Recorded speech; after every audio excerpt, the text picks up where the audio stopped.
Hey, it's Alyssa, back with another speed paint video. I know I have hundreds more Animal Crossing characters left to draw, but I thought, what's another 151 odd cute cartoon video game animals to draw? So you already know what this is from the title and the thumbnail. This video is long enough, so let's just get right into it.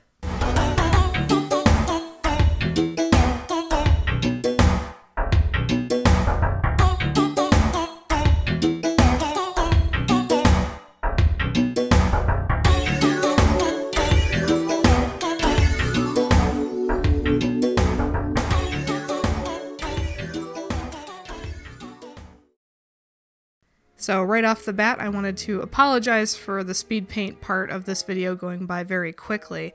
This is actually raw Procreate time-lapse footage exported straight from my iPad, and typically I take that footage and slow it down a little bit to make it a little easier to watch. But in this case, when I exported the video, it was like 31 minutes long, the length of this video, so I thought I would just leave it as is, and I do plan on doing individual videos for each of these Pokemon later down in the line, or Bulbasaur, Ivysaur, Venusaur will have one dedicated video, all together, stuff like that. So I'll slow down the speed paint videos in that regard when I get to their individual videos later. But for this video of the original 151, I thought it would be fun to just talk about Pokemon for a bit and watch my speed paints in the background. And I will also be redoing quite a few of these as I get to their individual videos. As you'll see the drawings go along as we get further into the video, there's quite a few of them that look a little bit too much like the image reference and not enough stylization or pushing the poses and stuff like that. This was more of like, I wanted to sit and draw something fun, and I love drawing cute cartoon animals, so I thought I'd set out, to do another challenge where I draw a ton of cute cartoon animals from a thing like I'm doing with Animal Crossing. So I thought, why not the original 151 Pokemon? I have no plans to draw all bajillion 10,000 Pokemon that exist, just the original 151, because these are the ones I actually know by name that, resonate with me. I know who they are. I grew up with them as a certified 90s kid, trademark. I know all these Pokemon, and I was excited to draw all of them because they feel like, friends of mine. I grew up with them as a kid, But there's definitely some of these Pokemon later in the video that I struggle with drawing, particularly anything tall, lanky, angular, bony, anything that's not cute and chubby and round. I have a little bit of a difficulty drawing because my art comfort zone is very much cute, round, and chubby, like this Squirtle here that's currently on screen for me. Very much within my wheelhouse of stuff I love to draw and that I feel confident drawing. But even Wartortle here, to follow up, I think he looks way too close to the image reference, and it comes across more as a character study, like me trying to study the design and figure out how to draw them, and I might want to revisit them again when I get to their actual video. So a lot of these will probably actually get redone when I get to their video in question. But for now, this is how it stands as my file of 151 Pokemon, and I was pretty happy with an overwhelming majority of these, so I thought it would be fit to post this week. And I also wanted to quickly get off topic here and discuss the intro. You might have noticed that the hair on my cartoon versions of myself changed. That's because, since quarantine began, I haven't been to a salon, and I've been doing a lot of DIY haircuts and getting my hair back to its natural brown. And I'm I just need to embrace it. I am never gonna be a redhead or have a cool hair color or any of that. It's so much money to maintain, and who wants to go to a salon right now anyways? So I'm just embracing the natural curl of my hair and the natural brown of my hair and just letting that be me. And new hair, new me. Well, it's kind of old hair, old me, but whatever. I had to redraw all the me's with hair to match. Though I did leave the Ed, Edd and Eddy one red hair and the one that's based on the album art for the theme song. I left that one red as well because it just looked better in that particular style. But the rest of them I made shorter and brown. And I finally did an Animal Crossing version of myself, which I should have done probably a year ago, but I just hadn't done it. So now I have an Animal Crossing version of myself in the intro, and I do plan on swapping out the background and the outfit for each season, so there will be like a winter Christmas one that I'm going to do soon. That'll be really fun, and it'll change in spring and summer too. So it'll be fun to see that change over the months and years and things like that. And I'll rotate different cartoons in and out of the intro too. It's just fun to do. It's a nice change of pace to, switch up the intro a bit. But talking about Pokemon again, I recently picked up Pokemon Shield, and I started drawing these like a couple weeks, I want to say, before I finally got, around to picking up Pokemon Shield. At first I wasn't as interested because I was like, I knew the negative stereotype about Sword and Shield is like, oh, it doesn't have all the Pokemon, and, people were disappointed with certain features of the game or whatever. But I really liked the ones on 3DS. I played Y and I played Sun, so like I enjoyed those just fine. They were fun, and I thought, I could use some other relaxing games to play on Switch besides Animal Crossing, so I picked it up. And I've actually been really enjoying it so far. I think it's a lot of fun. Like every Pokemon game, the gameplay is very satisfying, and it's a good game to chill out and play and explore the world. And I really like, with each new generation, not looking up like the new Pokemon. Of course I see the starters, but like I try not to keep up with like all the new additions because I like discovering them in the wild. I don't like to Google them beforehand. So I've been having a lot of fun seeing all the new British Pokemon and all the Pokemon that may or maybe not new to this generation that I just didn't notice in previous generations or never encountered. So that's been a lot of fun. How I play Pokemon is I always have like 2 or 3 Pokemon that are my favorites. I always keep my starter through the whole game. So I went with a naming scheme. All of my Pokemon have names that start with P for some reason. It started out as like I asked for a name for my Sobble, and my boyfriend and I finally picked out the name Pickles. And then I did like P food names for a while, like pudding and pumpkin pie and, whatever. So it was food names, and then I started running out of P food names, so now it's just P names. So I have like Perseus and Persimmon and Peony, and, I have like that coal turtle thing. I named it Petrol, stuff like that. So I've been having fun with naming everything a P name. I like capturing all the ones that are cute and ignoring the ones that I don't find cute. So that's the best way to play Pokemon, is to not complete your Pokédex. That's probably what the game developers intended, of course. I just normally I like to be like, I wouldn't call myself a completionist, but I like checking boxes. I like doing the things you're supposed to do in a game. But when it comes to Pokemon, I've never filled out a Pokédex, and I probably never will. And I've learned to live with that, I get the ones that are cute and that appeal to me. I name them funny names, and I enjoy looking at them, and then I go neat, and then I, never play that game again and wait for the next generation. But I have a very close friend of mine that's much more into Pokemon than I am, that, I guess you can take Pokemon from your old games and like transfer them to the new ones and stuff, and like they have like legacy Pokemon that you can carry through the generations, assuming it's one that's in Sword and Shield. So I find that concept very intriguing and also very heartwarming, is that you can have like the same Pikachu that you've had since you were a little kid or whatever. I find that concept very appealing, but that's never been me. I try to pick up one Pokemon game every console generation to try it out and see like what's new with Pokemon, and I really enjoy them every time. So I'm a bad Pokemon player in that I don't understand like the metagame stuff. I could never like take on a Pokemon battle with anybody because I would lose immediately, because my entire battle strategy is just find a move that does a lot of damage and just spam that and hope that that Pokemon doesn't get killed, and then I have to swap it out with some other low-level Pokemon that I'm trying to evolve in my party. Because that's how I play. I always have like 2 or 3 Pokemon that I find really cute or fun. Like I have my starter, I have usually a Snorlax, and then like whatever's the cutest Pokemon I can find, which right now is the Rapidash that looks like it's made out of cotton candy. I named her Princess.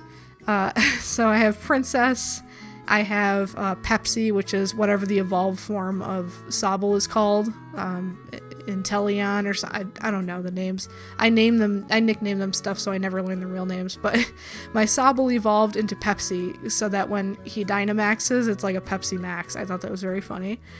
And I have Puddin, the Snorlax. Those are like my main 3. and then the rest are just like Pokemon I pick up on my travels, and then I think that they're going to evolve into something, or I'll Google if they have, like, I'll see the Bulbapedia for whatever Pokemon, it'll say it evolves into blah blah blah at level whatever, and I don't click on the picture of what they evolve into because I like being surprised by the game. So if it says, oh, it evolves into blah blah blah at level 25, I'll keep it in my party and grind and level up those Pokemon until they evolve, because I like watching the evolutions happen in the game without, like, looking up what they are. I find that very fun. So that's how I play the game, and then I catch all the ones that are cute until I'm bored of the game, and then wait for the next generation and rinse and repeat. So let me know how you play Pokemon in the comments below. Are you like a long-time player, like dedicated, and you have Pokemon that you've transferred over from old games that you know and love, and you're a completionist and you try to get every single Pokemon? Are you like a shiny hunter that spends hours grinding for that perfect shiny and like breeding for the perfect stats and all that kind of stuff? I'm fascinated by that stuff because it's just not how I play the game. Same with like speedrunning. I love watching speedrunning because it's just not how I play and something I would never do, but I enjoy watching others doing it. So I like watching people shiny hunt too. I find it very relaxing. So kudos to you if you are like a shiny hunter, a battler, or somebody who like knows how to breed Pokemon. I don't do any of that. I play like an 8-year-old plays. Like, I want that one because it's cute, and I give it a funny name, and then, you know, that's my play style. So I very much enjoy it though. I think it's a lot of fun. And I really like the whole like British theme of this game. I think the cities they've come up with in this game are really cool. I like the fairy forest place quite a bit, and like the snowy place. I don't remember the names, but the snowy town and the fairy one are super cute, and I like riding my bike around them as well. I had another question for those of you out there who play Pokemon, which I assume you do if you're watching this video. I mean, you could be just watching the video to see a bunch of sketches and listen to somebody talk about Pokemon. But for the Pokemon players out there, I joked with my friend, I'm like, if you don't do this, you're a cop. It's like, so if you're about to go on a route, whatever, you're about to go on a route and battle trainers, and like the first couple of trainers knock your first Pokemon out or like dwindle your hit points, right? And you don't want to keep pressing on and potentially faint all your Pokemon, right? Do you A, use all the potions and healing items you have in your bag that you've bought and acquired from playing the game? Or do you B, bike backwards to the last Poke Center you went to? Because I always do B. I will bike for miles to go to a Pokemon Center because it's free and I'm frugal. But that logic doesn't even hold up. So like, I'm frugal when it comes to healing, right? I won't spend the 200 Pokebucks or whatever on a potion, but I will drop tens of thousands of Pokebucks on a cute outfit, which I can't even see because I'm always on my stupid bike anyways. See, the car horn across the street agrees with me too. They won't stop. I'm just going to keep talking over it. They stopped. I lied. Anyways. But yeah, I will spend tens of thousands of Poké-dollars or whatever the currency's called on a cute outfit, but I refuse to spend money on healing items. It's like, I will go back to the Pokemon Center, and, you know, it hasn't been a problem for me yet. It hasn't been super annoying yet.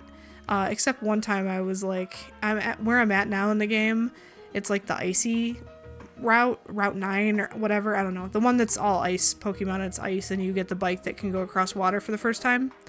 I had to keep backtracking like 3 or 4 times because I was trying to catch that like big floaty jellyfishy thing with the crown, like the pink one, the female one. There goes that car again. I was trying to catch the big floaty jellyfishy thing with the crown, and I had to keep going back and healing because like different other Pokemon I'd encountered kept killing mine, and I was having a very bad time. But I finally caught the big floaty jellyfish thing, and I can't remember what I named her. Like Plum Pudding or something silly like that. Another P food name. But yeah, that's what I've been doing, is catching all the Pokemon that I find cute, naming them something silly that begins with the letter P, and I'm making my way through the game. I think I've got, you know, what, 4 or 5 badges or whatever, so I'm making good progress in the story. And then usually when I beat the game, I try to like catch all the ones that are cute that I missed, so I'll go back to all the different wild areas of tall grass and try to catch all the cute ones that I didn't catch earlier in the game, or see if there's any I missed. And then I'll call it a day. I'll say that that's a finished game. Like, I've caught all the ones that are cute and given them silly names. and that's how I play. Ever so briefly actually talking about the art now, and I'm not sure if this is timed up because I did pause for a little bit while that car horn was honking, but on my screen currently was a second ago Alakazam, so we're getting into Machop, Machoke, whatever. Some of these like fighting ones, I can't remember if it was Machoke or maybe it was Hitmonlee later in the video. One of these like fighter ones, I ended up having to Google like fighting, punching, kicking poses, and it made the poses way better. Like I drew a Pokemon and I was like, those poses were so bad, I have to go back and redo them. And I did, and they ended up much better the second time around. My boyfriend was like, go look up actual fighting poses. I'm like, fine, I will. And of course it turned out better because his advice is always good. Sometimes I don't feel like following it because I'm like, I wanted to complete the 151, you know?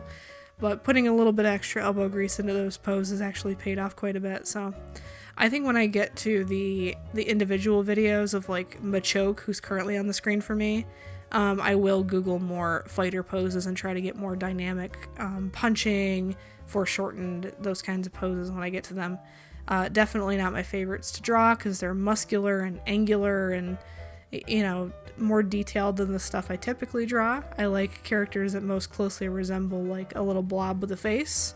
So like Jigglypuff, Ditto, Snorlax, you know, all the very squishy kinds of Pokemon that you would catch sleeping or eating more than punching or kicking. Those are definitely my faves. But some of these other ones went by really quick too, like Victor Bell and stuff. Anything very squishy.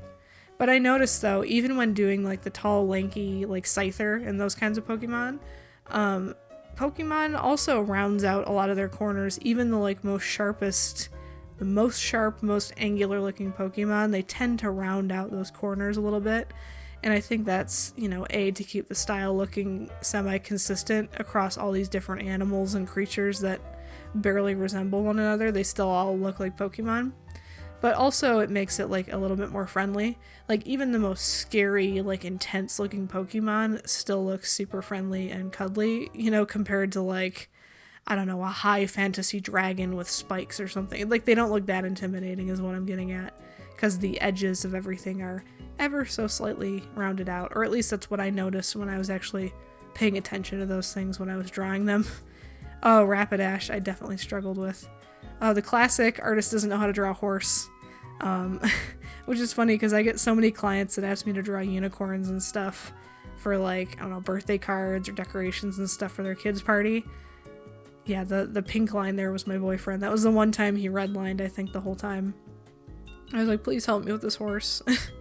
Oh, and Slowpoke came out really cute, I think. I'm very happy with how Slowpoke came out. He might be my favorite drawing in the batch of all 151, honestly. I don't think I'll change anything about his sketch when I get to drawing his final art, so I'm really looking forward to that particular video. I think that'll be quite a bit of fun. Even Magnemite, like, I wasn't looking forward to drawing these, like, magnet Pokemon when I got to them, but I think they actually turned out pretty cute. I had fun drawing their weird little eyeballs and kind of exaggerating them a little bit. So it goes to show that, like, if you have an idea of how you're going to stylize something, you're definitely going to have more fun drawing it. And I didn't have as much of an idea of how to stylize some of the more, you know, I don't know, tall and lanky Pokemon. Like Scyther, I had a hard time figuring out how am I going to stylize this? How am I going to make it look a little bit squishier and more Alyssa style, I guess. So I struggled with them. Maybe I'll come up with some better ideas when I get to their videos. But let me know also in the comments. I wanted to ask you guys who are still listening to this video, first of all, thank you. If you made it this far in the video, let me know if you've ever drawn Pokemon, and if so, are there types of Pokemon that you prefer to draw, like the cuter, squishier ones, or do you like to draw the more like intense, like Scyther and Aerodactyl, I don't know, like the cooler Pokemon, I suppose? Do you gravitate to cute or cool Pokemon, either in drawing them or when you play the game? Do you try to collect like certain types or certain, you know, aesthetic styles that go together, or do you just kind of collect what you collect and draw what you draw if you are a player or a artist of Pokemon? I'm curious, because I've seen people that like they only draw the like semi-realistic style of Pokemon and they prefer the ones that are a little more detailed and intense looking. And I've seen, of course, artists that gravitate to the super cutesy wootsy like Jigglypuff and Pikachu, the classics. And it doesn't seem to be a lot of middle ground. It's almost like You got anybody who draws probably knows this trope, or anybody who's ever commissioned art probably knows this trope is like, so like the trope is like, if you ever see a commission sheet by an artist, it'll either say, I will draw furries, but I won't draw Gundams and robots, or it'll be the other way around. It's like, I will draw Gundams and robots, but I won't draw furries. Like, the strengths and the interests are so polar opposite, right?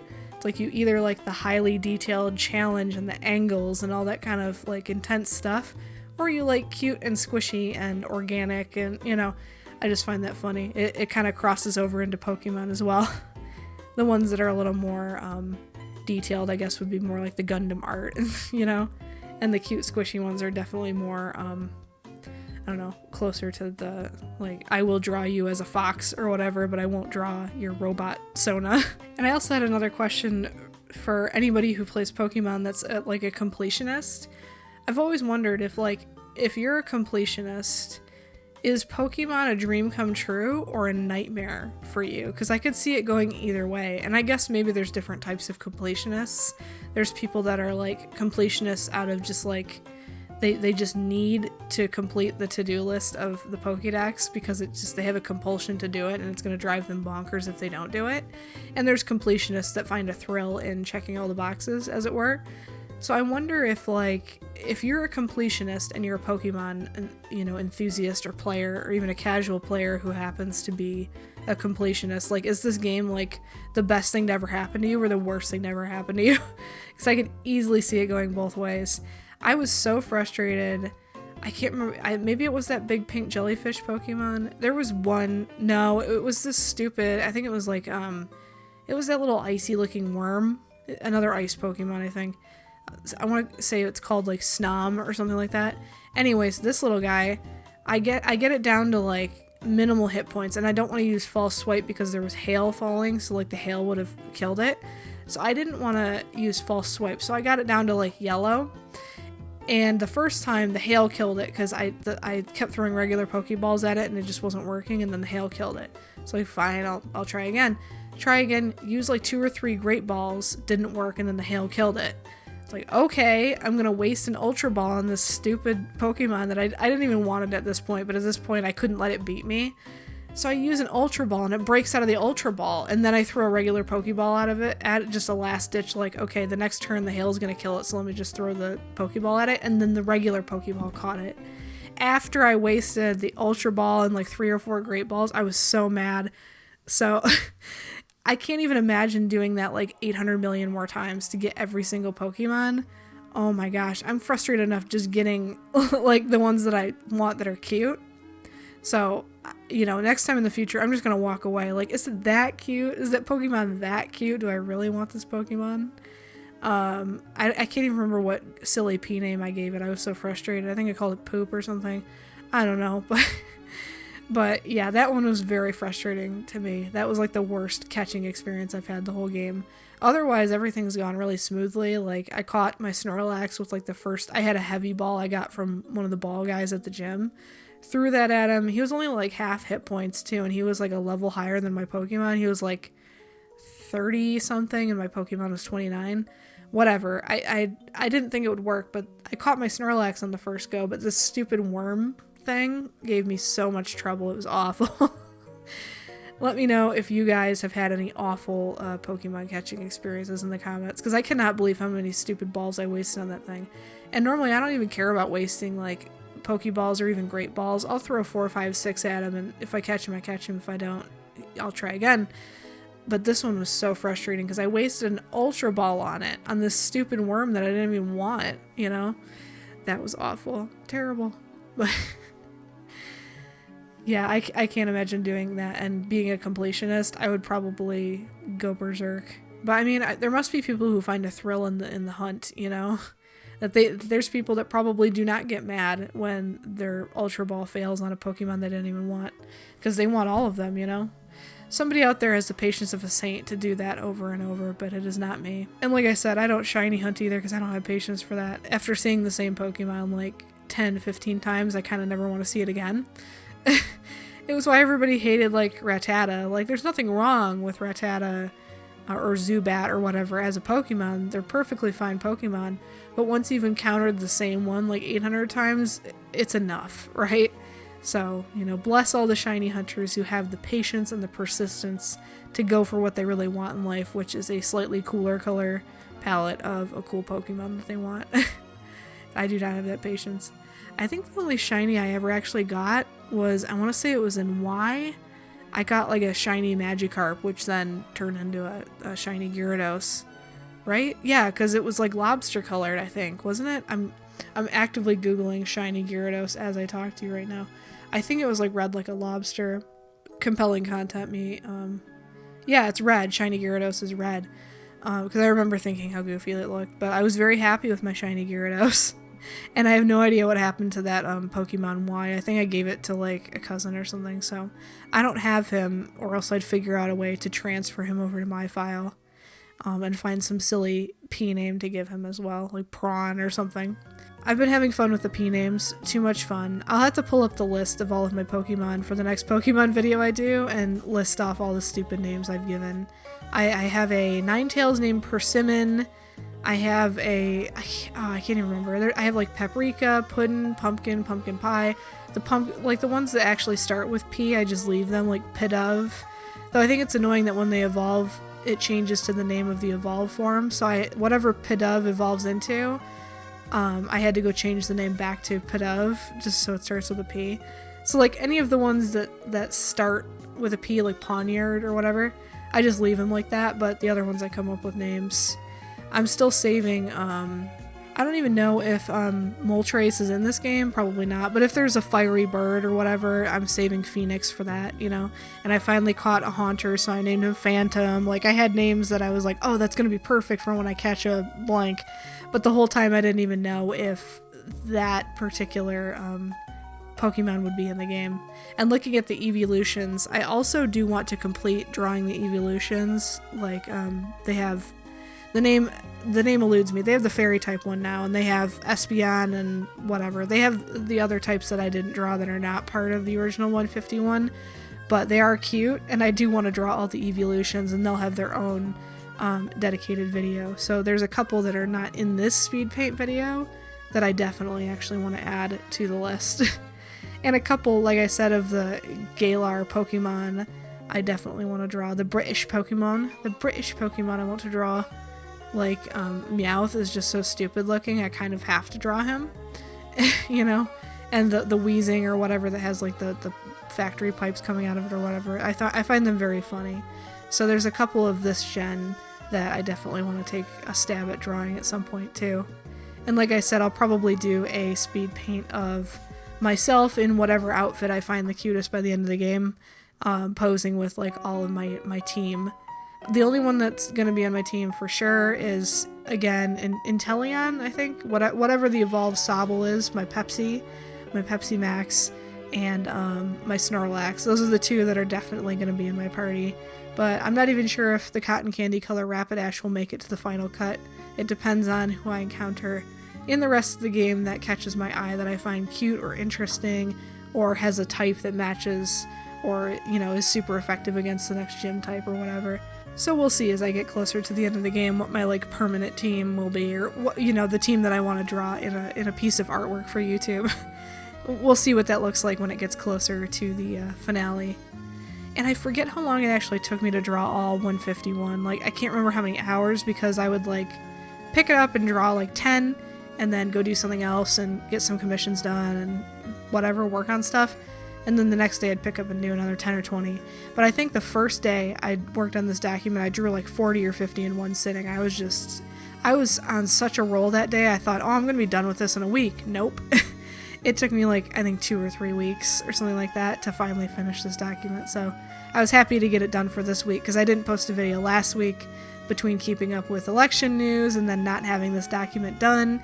I didn't want to just post a commission video and then not have like a more substantial video to go on Sunday, so I was like, I'm just going to take a week off and come back and hit you with the Pokemon video, the 31-minute long Pokemon video of me talking about nothing for a half hour while you watch me very rapidly draw classic Pokemon. So if you did make it this far in the video, we're friends now. I think that's safe to say. And if you're still watching this video and you're new to this channel, we are not only friends, but you should be subscribed to this channel so we can be best friends. Because I could only be best friends with people that are subscribed and hit that bell to be notified of new videos. I try to post one video every single week. I took a week off last week, but I typically post 1 or 2 new videos every single week without fail. And I hope in 2021 to expand that to 3 videos a week. No promises yet, but I kind of have some ideas of how I'm going to do that and stay consistent without, burning out or anything like that. I have a couple ideas, but let me know which one of these Pokemon you are most looking forward to seeing a dedicated video about in the comments below. And with Mew here on the screen, at least while I'm talking currently, it looks like this is the end of the video. So thank you guys again for watching this video, sticking with me through this past half hour, hopefully relaxing and getting inspired to draw something awesome today. Let me know in the comments below what you would like to see from me in the future, and I hope you have a terrific rest of your day. Peace out.